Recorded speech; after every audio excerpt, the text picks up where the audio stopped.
know that Renfield movie that came out recently? The one where Nicolas Cage plays Dracula? Well, did you know that that movie isn't actually the first time Nick Cage has been in a film with vampiric themes? The movie we're talking about today is also responsible for an old meme just like last week's review. The internet will internet, okay? Especially if we're talking like 10-15 years ago. Anyway, the movie in question, Vampire's Kiss, is quotable, I'm a vampire! I'm a vampire! I'm a vampire! scary, and just overall memorable. I never misspelled anything! So without further ado, on with the review. Polos is life, Polos is life, Polos is life, Polos is life, Polos is life, sleep all night and then Polos is life. The movie opens with our protagonist, a literary agent named Peter Lowe, who is played by the previously mentioned Cage, attending a therapy session with Dr. Glacier. Glacier? I'm not sure how you say it. His therapist. He talks about his habit of having one-night stands before it cuts to a typical 80s nightclub scene. I wanted her, same as always, I wanted her to disappear. I wanted her to be the hell out of there.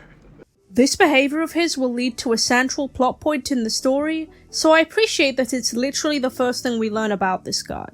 He takes a girl called Jackie home from this club, but their rendezvous is interrupted when a bat flies into the room, scaring Jackie, and they have to go somewhere else. Although they're both drunk, both of their behaviour is kinda weird in this scene. Jackie is scared one minute and then seems to find the encounter funny, and Lowe turns around to face where the bat came in and adjusts his hair before he leaves. I don't know why, but that really bothered me. The following day, Lowe hounds a secretary at work named Alva by ordering her to go on a wild goose chase to find a contract in an impossibly large file. But I am asking you to go through the entire Der Spiegel file because that is a very fat file and nothing is in order and it will take hours, but it will be there. Somewhere. This solidifies that Lowe is already pretty mad, and although it's not so extreme yet, there's a certain amount of callousness to the character. It's not like Alva is in a position to say no anyway. On top of this, at his next therapy session, he explains to a baffled Dr. Glacier that his scuffle with the bat the night before excited him. When asked about this in a later session, he'll have no recollection of this conversation. We're only 15 minutes in and this guy is clearly off his rocker already. He takes another woman called Rachel home from the same club as before, but that night, she bites him. I think we're supposed to assume that she's the bat from before, and they really don't pull any punches with the attack. It's quite vicious. The blood does have the typical movie problem of being too red and watery though. In the morning, Lowe is seen shaving in the mirror where he cuts his neck, before giving coffee to a Rachel that isn't really there. Other than the fact that he's talking to no one, the sudden change in attitude from "I want girls to leave immediately in the morning" to "here's some coffee I've so nicely prepared for you" is concerning in itself, although much more minor. Lowe then just abandons Jackie while on a date with her? Talk about a dick move. And she leaves an angry message on his voicemail, telling him not to contact her again. And Lowe's reaction is just too funny. Yeah, well, fuck you too, sister. I don't know if it's the drawn-out, quiet way he says it with the way he's framed in the shot, or it's just his voice, but it's so funny to me. Anyways, Lowe gets a call saying there's no rush about that contract from before. But he lies to Alva and tells her that if she can't hand it over in a week, they'll lose the job. He has implied that if he doesn't get that copy within the week, he will terminate his agreement with our agency and sign up with a more efficient one. I mean, what a dick! What else can I really add to that? After storming out of a diner that evening, he feels a sharp pain in his neck before calling up Jackie and arranging to meet with her. Come on, Jackie, stand your ground. Tell the man no. Lowe has another breakdown just before he leaves and is implied to hallucinate Rachel biting him again, which leads to him standing up and now very upset Jackie. Don't be too upset, man, you dodged a bullet. This is further emphasized when the next day, he jumps on a desk There you are! and chases Alva into the bathroom, where he seems to have a moment of lucidity and backs away. He's then seen laughing about it with his co-workers, so his stance on his actions isn't super clear. Maybe it's because she threatened him with a gun? It's also not fair that Alva doesn't get justice for this, but that's how the world works, I guess. Jackie leaves a note for Lo reading, "Stay out of my life," and he does not take this well at all, turning into a more convincing Tommy Wiseau.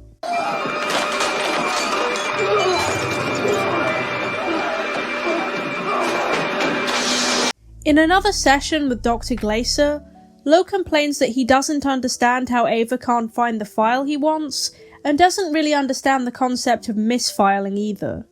A, B, C, D, E, F, G, Hater. H, I, J, K, L, M, N, O, P, Hater. Q, R, S, T, U, V, W, X, Y, Z! Huh?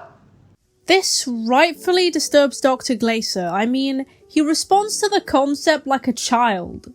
I never misspelled anything! Not once, not one time! He begins a conversation with Alva rather pleasantly while doing a Tyler Durden impression, but it devolves into him berating her more while also giving the internet another meme. I couldn't think of a more horrible job if I wanted to. And you have to do it. You have to, or I'll fire you. Do you understand? We then get this ridiculous scene.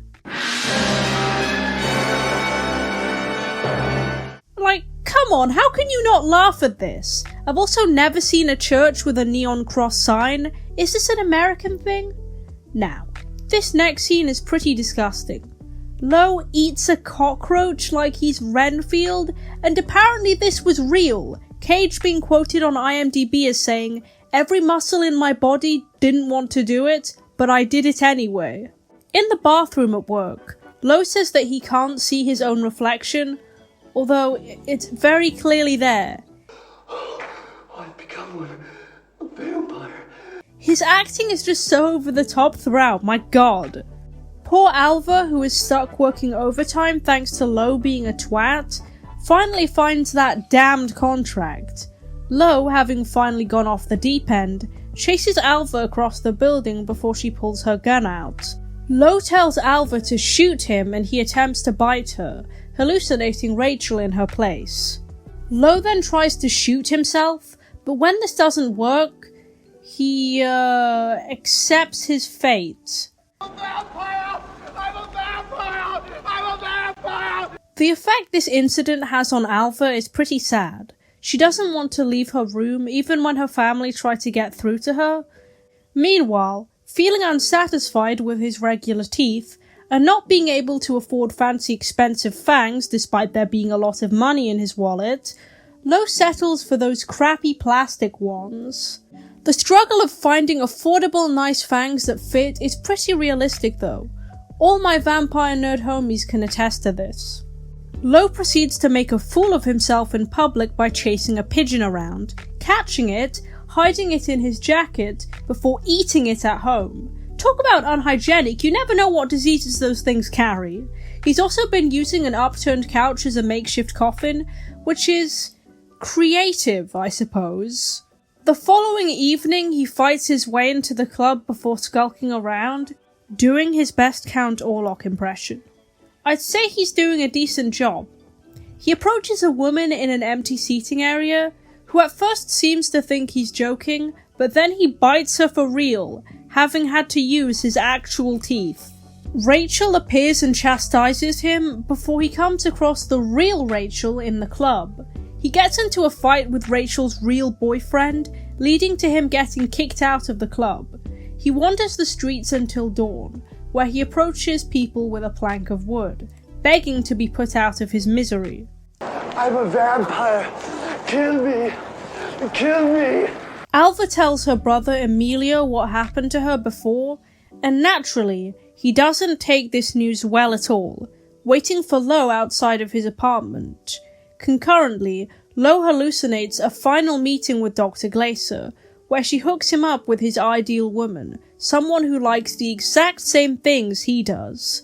Before they leave, Placer also agrees to cover up his recent crimes. Lo arrives home and breaks up with his imaginary girlfriend, while Emilio breaks his way into the apartment. When Emilio confronts him, Lo puts the plank from earlier against his chest, which Emilio drives into his heart, putting a rather fitting end to Peter Lo the vampire. This movie is pretty insane overall. I found it to be an entertaining and interesting watch, but I wouldn't recommend it to people who are sensitive to darker subject matter. There are obviously a lot of vampire references in this movie, with the bat flying in, Lo being bitten, him watching Nosferatu and later imitating the titular character, the way he dies. The lore's definitely there. Lo is undoubtedly very mentally unstable from the beginning to the end of the film, but his behaviour definitely escalates from the midpoint onwards. His erratic disposition is made very evident in various scenes, changing between delusions and reality. It could be that watching those vampire movies just influenced his already spiralling mental state. I can definitely see how parallels could be made between this film and American Psycho, especially with the 80s setting and both lead characters being yuppie businessmen with a violent disposition. The difference between these two stories is that Lo's crimes are suggested to be real, but the motive is his delusions, compared to Bateman, whose crimes are implied to be the delusion itself. American Psycho is also much more ambiguous until the end, whereas it's clear that Lo is detached from reality throughout. Well, that's all for this video. Be sure to follow me on social media as they are all linked in my description box. Don't forget to like and subscribe, and as always, thanks for watching. The blue and green ones are my favorite kind, but I'll eat the colored ones from time to time. Cause Polos is life, Polos is life, Polos is life, Polos is life, Polos is life, Polos is life. Sleep all night.